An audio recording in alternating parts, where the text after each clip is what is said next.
আমাদের এই জীবন ক্ষণিকের, তাই খুব অমূল্য সময় রতনকে হারাবেন না পরম মিত্ররা। আপনারা প্রতিটি সেকেন্ডের, প্রতিটি মিলি সেকেন্ডের মূল্য আপনারা দেন। এই মূল্য যদি আপনি এখন থেকে দিতে শুরু করেন এবং মনে মনে সবসময় প্রভুর নাম জপ করেন, তাহলে আপনার জীবন সার্থক হবে। এবং ভগবান বলেছেন, আমার প্রতিটা উপবাস এবং আমার সেবা যে ব্যক্তি করে এবং আমার ভক্তের যে সেবা করে, তাকে আমি কখনোই ব্যর্থ হতে দেব না।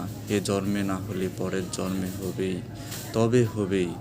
তবু আমরা মায়ার কবলে পড়ে মনে করছি অনেক কিছু পেয়ে গেছি, কিন্তু বাস্তবে তা আমরা কখনোই সুখ পাইনি।